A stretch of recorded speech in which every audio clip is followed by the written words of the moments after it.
We're waffling on a Wednesday, a bit later than normal, but it's Racetrack Ralphy Horowitz with the man who would be known as the voice of reason, Danny Power.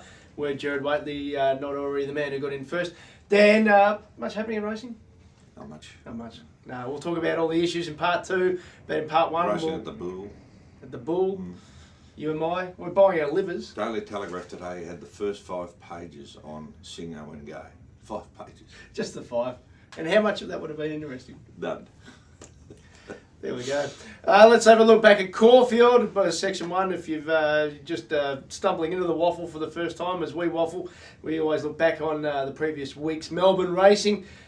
Finally, Dan, I had a couple of good days. You know, you did. I did. You did well. Smacked open the Anzac Day meeting, which you can look at the app for free. Yeah, you can have a look at that. And before anyone's a smart ass, yes, what am I going to do? I'm promoting a business. I'm not going to say, here, have a look at the meeting I got wrong. Yes, I'm showing you the meeting I got right, but that's our style, if you haven't seen it. And we got Caulfield right too, which got the April figures up a bit, because I was just paddling a bit. Yeah, it doesn't matter. It's like, you might look at the meeting and say, well, you know, I only got 1 of them right or 2 of them right on the day, but overall your summaries might have been spot on.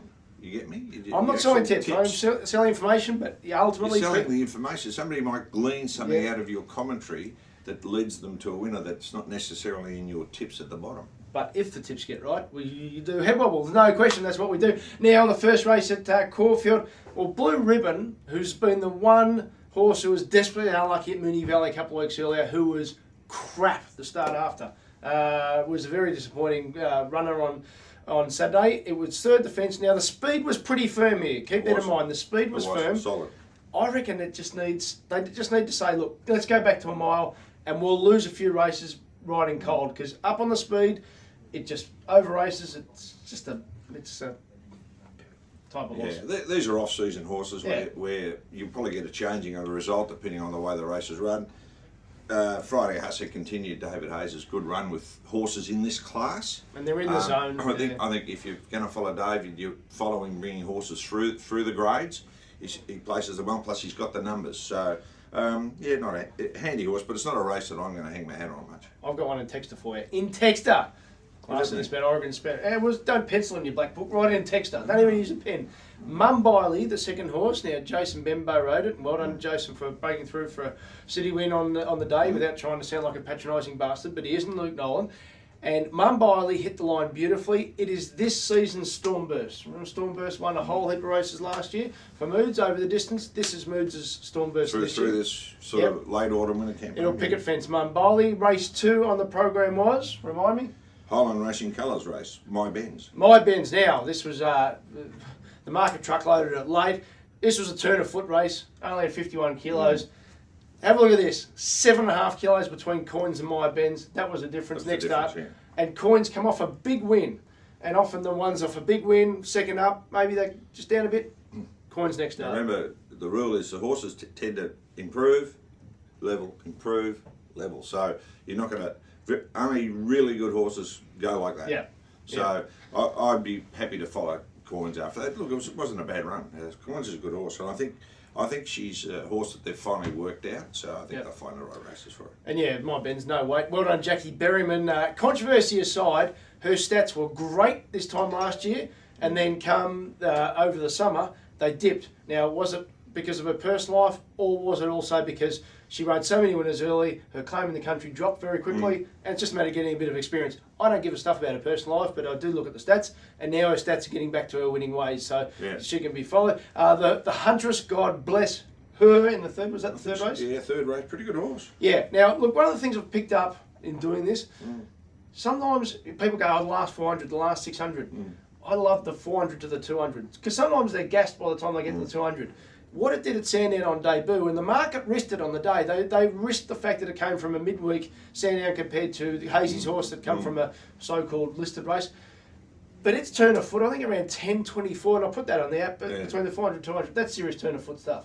Yeah, and I think the Kent Camp rate this filly quite highly. This is a race that Black Caviar won. Yep. First stakes win. I think this Mick Mick likes to get a little bit of substance into his horses, likes them to stay. Yep. I think he's got a filly that might go on be pretty good. And the other thing too, sometimes trainers give you a free tip because trainers obviously train to a pattern. Some some are first up horses, some not. Mick Kent rarely backs his horses up within 10 days. No. That must have told you absolutely spot on, and that's exactly how it raced. So God bless her. I think it's a good filly. Tony Boy's okay. Just they honest. both come out of that Flemington race.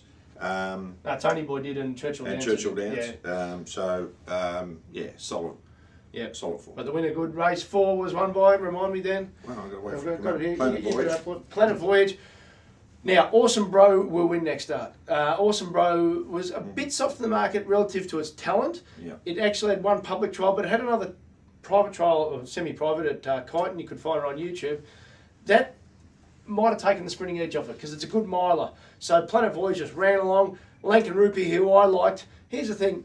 I said to follow it after its previous start, after it had a lung infection. That horse isn't right. That animal is not right because at the 400 metre mark, all of a sudden, it should have been running past Planet Voyage and it was struggling. So I reckon that could be a case of going back to the drawing board with Planet Voyage. I think it might need a break. Yeah, sometimes these lung washers, they might detect what the problem is so you can hit it with the antibiotics, but there's an effect, ongoing effect on the horse, plus it's a colt too, and I'm worried about that. Yeah, so... I think the second horse is pretty good, Falset.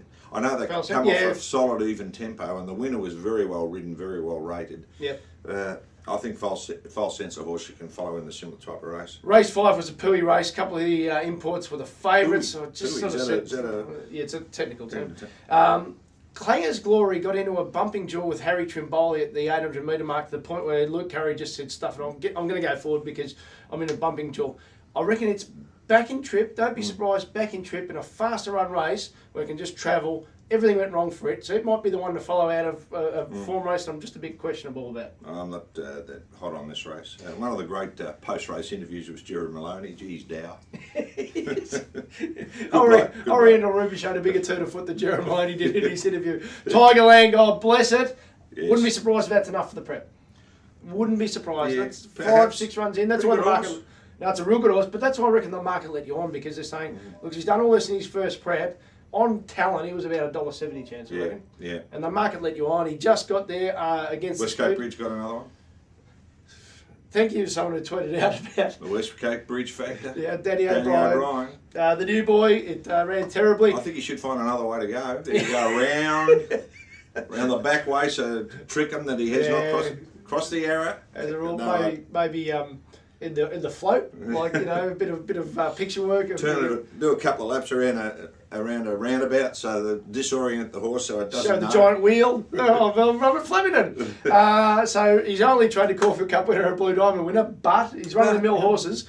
For some reason, don't go as well at Caulfield as they do at Flemington. Define Largo was super. The stayer resuming, he's probably in for a good prep on that. Race 7 on the program was won by, help me. Royal, no, it was a sprint race. Look, that was one of those races where if you run it 10 times, you could have got 10 different results, but she's an honest mare who hasn't done much form away from Moonee Valley, but that was a good win. The one I wanted to tell you... I just want to interrupt you. That, jump and run sort of horses that they've decided to try and ride her just off behind the pace, and it worked. Yep. Whether they can do that all the time, I'm not so sure.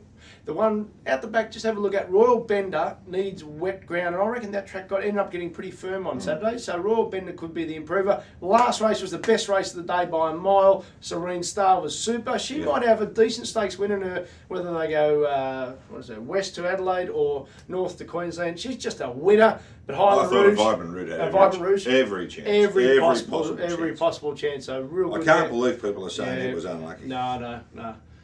God, it was unlucky. Anyway, by a lap. That's the weekly waffle. That's segment 1. We're going to talk issues next.